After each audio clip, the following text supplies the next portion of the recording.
Thanks, Rob. Hey, Hig, where are you, man? I'm outside the facility.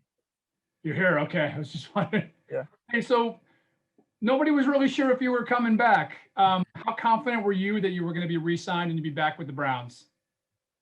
Um, I knew honestly, I knew where I wanted to be. Let's say that. I knew where I wanted to be, and um it was it was obviously a lot of teams hitting on me, and I had decisions, but um why not be a Cleveland Brown? I feel like all the pieces to the puzzle is in place, and why not? We just made a historic run, something that hasn't been done in what, I don't know, 20 years, something like that. And it's just like going to another team, how is that really benefiting me? Obviously for the money, you can say that, but the cap is down, to go somewhere for another million, another 2 million, like then you start over with a whole nother quarterback. Then you start over with a whole new playbook. And it's just like, what in another team would you be looking for? You get what I'm saying? We just made a playoff run, got everything that I need here as a Cleveland Browns. So it's just like, why not? Hey, and we haven't talked to you since that Chiefs game, and how much of what happened in that game, Hig, particularly on the play at the end of the first half, has motivated you and fueled you to want to come back? You know what, man? I'm just playing football at the end of the day. So honestly, it was just football. You get what I'm saying? Like, it was just football. I, Looking back at it, it was a helmet to helmet hit. I mean, ain't too much we can say about it. It's football at the end of the day. Move on, bro. Thank you. Thank you, Tom. Next, we'll go to Mary Kay Cabot. Hey, Rashard, last year you did turn down at least a little bit more money to come back here for some of the reasons that you just laid out for us. Did you do the same thing this year? That's my first question. Then I have a quick follow-up. But did you turn down more money from another team to come back here and play with the Browns? Yeah, I definitely had other offers on the table, but this was one that was a no-brainer. Okay, and then my next question is, there are a lot of mouths to feed here. There, Odell's coming back. You guys don't play in three wides all that much, and there's a lot of tight ends and whatnot. So, did that factor into your decision that it could be hard to get on the field and get these opportunities this year? I don't. I mean, look. At the end of the day, we're playing football. It's the next man up mentality. And I'm I'm here because this is the best situation. This is the best position. This is where I want to be. Like, the cap was down, so I mean, obviously it wasn't too much money to be made, and um, let's just see how this year plays out. I got my quarterback. I got everything in line like I want it to be, and I'm just glad to be a Cleveland Brown. Thank you. Thank you, Mary Kay. Let's go to Nate Ulrich. Hey, Rashard, good to see you. I know last year you talked to Baker Mayfield when you were kind of going through free agency. This one was a lot different because, free agency really started and you were agreeing to Browns, but in that short time and the build up to it, did you have any more conversation with Baker about, running it back?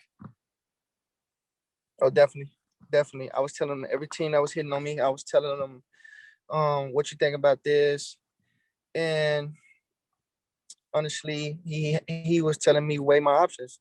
Like, obviously he wants me to be a Brown and stuff, but if I gotta do something on a standpoint of taking care of my family, then make the best decision for me. You get what I'm saying? So, Baker's always gonna be there for me. There's no question about that. But at the end of the day, when I did weigh my options, it only made sense. So here I am. I'm a Cleveland Brown, and I'm looking to run this thing back. Thank you. Thank you, Nate. Jeff Shadell, you're up. Hey, so Rashard, you keep talking about what you guys have. So how much better can you guys be in this next season than you were last year? Honestly, I feel like we got what it take, and with everybody being back on the team, obviously we lost a couple guys, Larry on the front line, and obviously that Andrew Berry did a hell of a job of doing what he had to do to put us in position to exceed. So we believe in the staff, we believe in each other, and we got what it takes. So why not run it back and do what we did, but even better this year? Thank you, Jeff. Daryl Ryder will have our next question.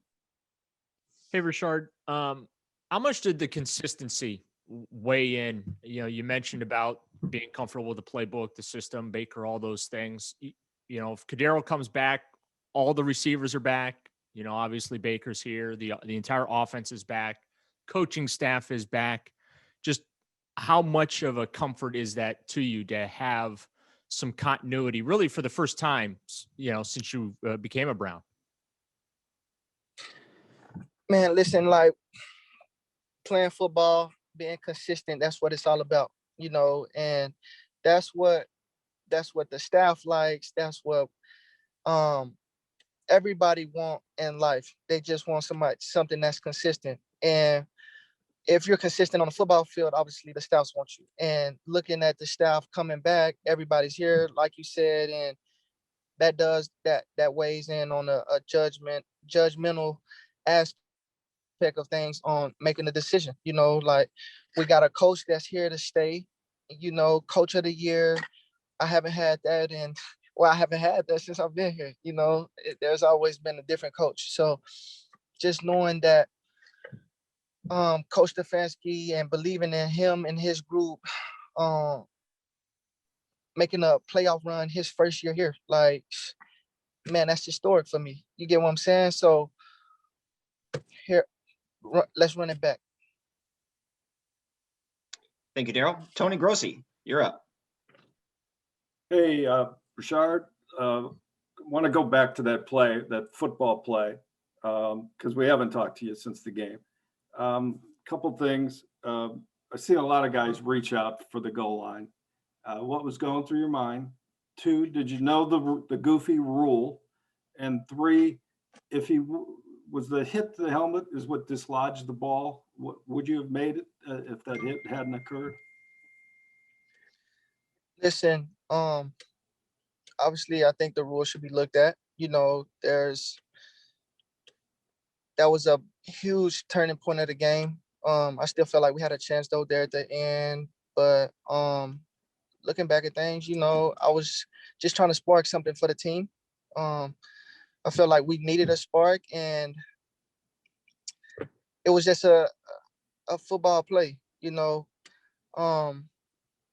It was just so ironic that it was a helmet to helmet hit, and incident like that, you would think something would be looked at, you know, just because it's right there at the goal line. Obviously, it was clear as day. The ref might not have had a good angle at it. I don't know how it was, but you gotta move on from it. Yeah. You get what I'm saying? Like it's a new year, bro. Like it's football at the end of the day, and I mean, I was just trying to make a play for the team. That's all that was. And do you believe the hit caused the fumble?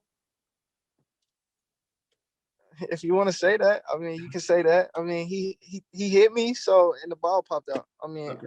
obviously I've did it before. The Cincinnati game, I've lunged for the pylon. You get what I'm saying? So you can say that. So I mean, it just so happened I fumbled the ball and went out in the goal line, touched for a touchback. So it is what it is. Oh, good. Thank you. Thank you, Tony. Scott Petrick is next. Hey, Rashard, I know we've asked you about the fan support before, but it was obvious again before you re-signed. What did that mean to you, and did it have any impact on you coming back? The fan support for me in Cleveland is unbelievable. You know, I have fans reaching out from Canada, from London. Like, man, it's unbelievable. And to say Cleveland isn't the best fan base in America, I just don't know what to say, bro. Like, I don't know if there is a better fan base. You know, when my decision, did the fans have an impact on it? I can say yeah. Um, Obviously, I love our fans. They love me, and I mean, at the end of the day, this is somewhere that I want to be. So, honestly, it was a no-brainer for me weighing my options, bro. So here I am. The fans still love me. I think they'll love me regardless if I go anywhere. So I'm just excited to be a Brown, and they are too. Thanks. Thank you, Scott. Let's go back to Mary Kay Cabot. Hey, Rashard, yesterday I saw you tweeted something about, you have to be careful who you're trusting. And I don't know whether that might have been song lyrics that you guys sometimes tweet out, or did this somehow, or, was it just that, or does this whole process sometimes put you in a place where things can get difficult? Honestly, I done been through a lot of stuff in life, and I was just tweeting like how I feel. You know, maybe I be speaking off the heart, and the things that I've been through in life, maybe somebody need to hear it, and maybe that'll cause them to look at what they got going on in life and reevaluate some things. You know, I don't know if they're financial guy, you get what I'm saying? Like, it's people that's out there that wants the best interest for them, but have better intentions for themselves. So they might try to gain off you. You get what I'm saying? So maybe that tweet can help somebody reevaluate their circle and just have them have a different outlook on things. You get what I'm saying? So it wasn't too much to think about. It was just how I was feeling at the moment. Okay, thank you. Thank you, Mary Kay. Tony Grossi, you're up. Hey, Rashad, you said you had other deals but you chose to come back because it was a no-brainer. Did the Browns sweeten their deal at all to help you make up your mind? That I'm not sure. I believe they gave me a little bit more in signing bonus. Yeah. So that was sweet. So yeah. Good to have you back, man. Thank you. Thank you, Tony. Scott Petrick.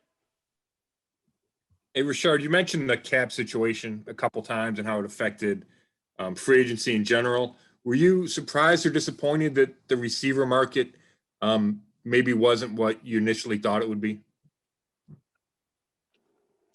Yeah, obviously a goal for me is to get paid. And I mean, that's the reason we do play the game, because we love it and we want to get paid and take care of our family. But, you know, if I have to do what I did, but do it even better, why not, you know, and bet on myself again. Like, I'm willing to bet on myself every time if I have to. So the cap is going up next year, and better TV market, like it'll be way better next year. So we'll see around this time next year where we stand. Gotcha. Thanks. Thank you, Scott.